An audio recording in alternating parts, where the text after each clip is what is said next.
Italy's triumph at Euro 2020 was more than just a footballing victory. It was a story of resilience and redemption played out on a pan-European stage. In a tournament uniquely hosted across 11 countries and delayed by a year due to the global COVID-19 pandemic, the Azzurri emerged as unlikely champions, defying expectations and restoring pride to a nation that had not won the Euros since 1968. This is the story of how Italy won the Euro 2020 tournament. This tournament marked the 60th anniversary of the first Euro. To celebrate this, UEFA President Michel Platini announced that the competition would be hosted across all of Europe. The Euros in 2020 could be held all over Europe. It could be either one country and 12 stadiums, or one stadium in 12 or 13 cities. In the end, 11 different countries hosted at least one game during the competition.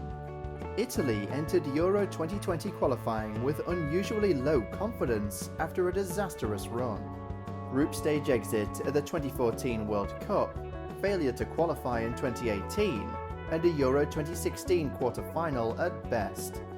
Roberto Mancini, appointed in 2018, brought success and initially a defensive reputation, but transformed Italy with a balanced, possession-based style. Mancini deployed a 4-3-3, with Leonardo Spinazzola surging forward from left-back to join the attack, letting Lorenzo Insigne drift inside. On the right, Niccolò Barella pushed into the channel, while width came from Berardi or Chiesa, and Giovanni Di Lorenzo tucked inside from right-back. The system worked well, supported by Chiellini's comfort in a back three, Bonucci's diagonal passing, and Jorginho and Verratti controlling midfield possession. This approach worked perfectly during qualification. Italy won all 10 games, scoring 37 goals and conceding just 4. It looked like Italy was heading into Euro 2020 in prime form. But then, something extraordinary happened: COVID. Due to this global pandemic, the Euro 2020 competition was postponed by a year. We're at the helm of a sport that vast numbers of people live and breathe that has been laid low by this invisible and fast-moving opponent, said UEFA President Alexander Ceferin. Despite the setback, Mancini chose to see the positive. If we had played the European Championship in June, we would have had a good chance, but maybe we would have faced national teams who are better prepared because they started to rejuvenate the squad before us, or having a long-established team like France. Italy continued their excellent form for another year. They entered the competition 27 games unbeaten and 10 games without conceding a goal. Before moving on to the main tournament, please consider liking, sharing and subscribing. I upload a new football-related video every 2 weeks. Thank you. Italy was drawn into Group A alongside Turkey, Switzerland and Wales, with their campaign opening in Rome against Turkey. Despite dominating the first half, they were frustrated. Insigne curled a shot just wide, and Chiellini forced a brilliant save from Xhaka with a powerful header. Italy broke through 8 minutes after the restart, when Demiral turned in Berardi's driven cross for an own goal. In the 66th minute, Immobile tapped in after Xhaka parried a Spinazzola shot.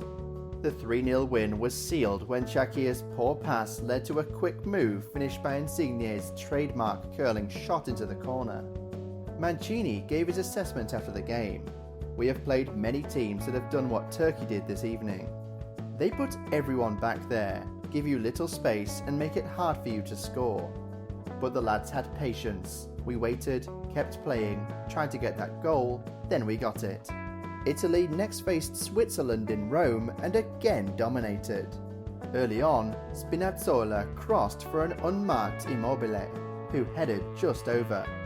Chiellini had a goal ruled out by VAR for handball, then left injured minutes later. The breakthrough came in the 26th minute. Locatelli sprayed a brilliant pass wide to Berardi, who drove forward and cut the ball back for Locatelli to finish. Early in the second half, Locatelli added a second with a low strike from the edge of the box after an Insigne layoff. In the 89th minute, Immobile sealed another 3-0 win, curling a 20-yard shot into the bottom corner despite Sommer getting a hand to it. The win secured Italy's qualification for the next round. Locatelli was named man of the match. He reacted after the game. "I'm very proud of this man of the match award, but I want to share it with the whole team. I think we're a wonderful group." The first goal was for my family.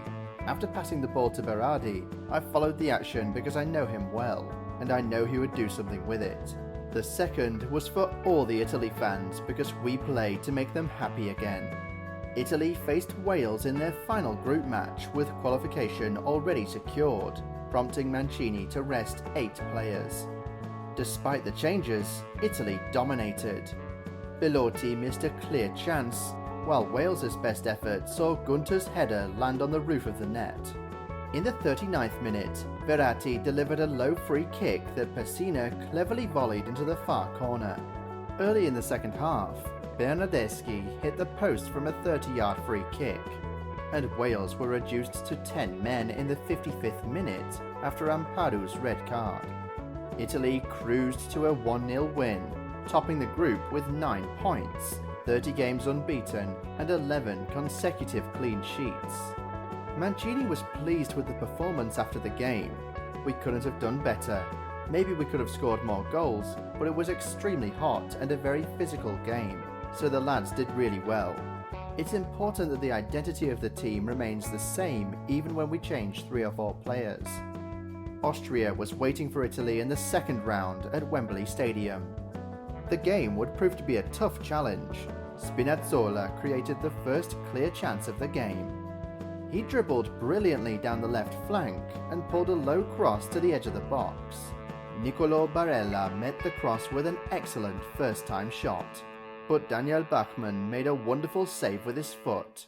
Immobile then scored one of the goals of the tournament. He received the ball 30 yards out from the goal, took a touch to steady himself, and then hit a powerful strike that dipped and hit the crossbar of the far corner. Austria's first chance did not come until the second half. They won a free kick on the edge of the box. David Alaba took a curling effort, but it just went over the bar. The chance seemed to give Austria belief as they had a strong second half. Marcel Sabitzer had a deflected shot from 20 yards out that went just wide. Austria then finally broke the deadlock. Alaba jumped high to header across to the far post, which Marko Arnautovic headed in from close range. Unfortunately, Arnautovic had drifted offside, and VAR ruled out the goal. The game went into extra time.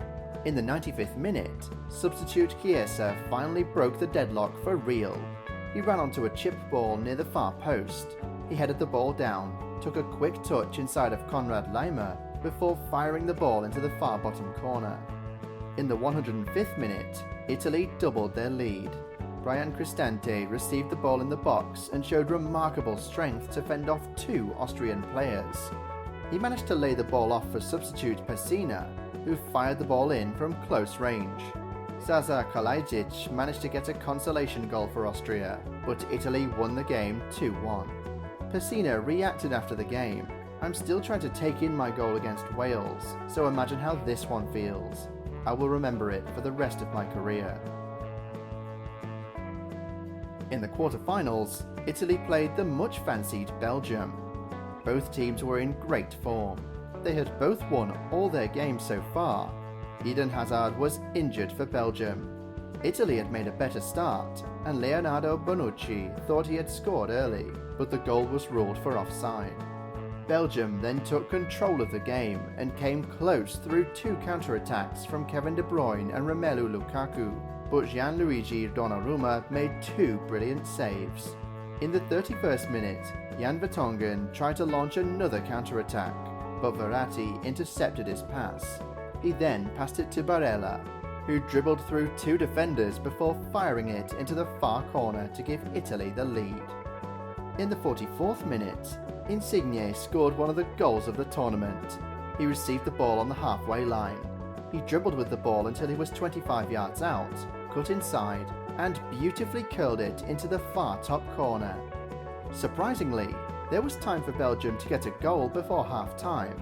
Jeremy Doku made a powerful direct run into the box and was brought down by Giovanni Di Lorenzo, and a penalty was awarded. Lukaku took the penalty and fired it in. Belgium pushed for an equaliser in the second half. The golden chance came to Lukaku. De Bruyne dribbled into the box and put a low cross to the far post. Lukaku had the goal wide open, but somehow hit his shot straight at Spinazzola, who cleared it off the line. Italy defended resolutely and won 2-1. Insigne reflected on his goal afterwards. I think every single player in the team played an incredible game tonight. I always try that shot in games and in training. I'm happy it went in. It was a great goal, but I repeat, we all won together tonight. Their rivals Spain were waiting in the semi-finals at Wembley. Spain started as the brighter of the two teams. They had the first clear chance when Dani Olmo latched onto a loose ball, but Donnarumma denied him a goal. Emerson Palmieri had the best chance for Italy in the first half. He ran onto a reverse pass and shot from an acute angle but hit the bar. Spain had the opening chance of the second half. Sergio Busquets, of all people, took a shot from the edge of the box that he just side-footed over the bar. In the 60th minute, Italy opened the scoring. Donnarumma launched a counter-attack when he quickly threw the ball out. The ball was eventually put through to Immobile, but Aymeric Laporte intercepted the ball. Chiesa latched on to the loose ball and beautifully curled the ball into the far corner. Mikel Oyarzabal almost equalised soon after, but he missed with a wide-open header. In the 80th minute, Spain finally scored. Alvaro Morata drove with the ball towards the Italian box. He then exchanged a quick 1-2 with Olmo before slotting the ball into the bottom corner. The game went into extra time. Spain was the stronger side and created chances, but the Italian defence stood tall. The game went to a penalty shootout. Locatelli had his penalty saved by Spanish keeper Unai Simon. Remarkably, Olmo then struck his penalty miles over the bar. Belotti, Gerard Moreno, Bonucci, Thiago Alcantara and Bernardeschi all scored. Morata then had his penalty saved by Donnarumma. Jorginho stepped up to take the penalty to win it. He calmly sent the keeper the wrong way and rolled the ball in. Italy was in the final. Donnarumma reacted after the game. I was calm. I knew I could help the team. The penalty shootout is always a lottery, but I was ready. I'd like to thank everyone, as we are now only one step away from realising our dream. The final of Euro 2020 was played on July 11, 2021 at Wembley Stadium. England was Italy's final opponent. This was England's first major final since the 1966 World Cup. Unfortunately, the final was marred by crowd trouble as many fans showed up without tickets and attempted to break in. 86 fans were arrested and 19 police officers were injured. England made a blistering start to the game. They launched a counter from a corner kick after Harry Kane played the ball out wide to Kieran Trippier, who then crossed the ball to the far side of the box, and Luke Shaw met the cross with a half volley to score his first ever goal for England. At 1 minute and 56 seconds, this was the fastest goal in a Euro final ever. Italy began to dominate possession after the 15-minute mark, but they could not create clear chances as England defended well. The closest Italy came in the first half was when Chiesa dribbled through and shot just wide from the edge of the box. Chiesa also had the first clear chance of the second half. He dribbled from the left wing, cut inside and hit a low shot towards the far corner, but Pickford made a brilliant save. In the 67th minute, Italy won a corner. The cross was flicked on by Brian Cristante to Verratti, who headed it towards goal, but Pickford made another brilliant save, which deflected back off the post. Bonucci reacted the fastest and tapped it in from close range. It was 1-1. Bonucci, at 34, was the oldest scorer in a Euro final. Italy dominated the ball for the rest of the half, but did not create another clear chance. England threatened on the break, but the Italian defence stood firm. The game went into extra time. Italy had a chance to score when Emerson beat Kyle Walker and crossed to Bernardeschi, but he failed to make contact. England had a great opportunity when Kane put a cross in for John Stones, but the ball was inches from his head. The final went to a penalty shootout. Berardi and Kane opened the scoring. Belotti then had his low shot saved by Pickford. Harry Maguire and Bonucci then scored. Marcus Rashford then did a stutter run-up, which sent the keeper the wrong way, but he struck the post. Bernardeschi then scored to put Italy 3-2 up. Sancho was the next to miss when Donnarumma saved his effort. Jorginho had the chance to win it for Italy, but Pickford made a brilliant save to keep England alive. Saka needed to score. Unfortunately, his poor effort was saved by Donnarumma. England had missed 3 penalties in a row. Italy were European champions. Mancini spoke after the game. "The guys were amazing. I have no words for them. This is a wonderful group. They didn't give up an inch." Player of the tournament Donnarumma said afterwards, "We were extraordinary. We didn't give up a centimetre. We were fantastic. We are a great team and we deserve all of this." Well, that was the story of how Italy won Euro 2020. My next video will be on Euro 2024 in 2 weeks. If you'd like to learn more, click subscribe. Thanks for watching.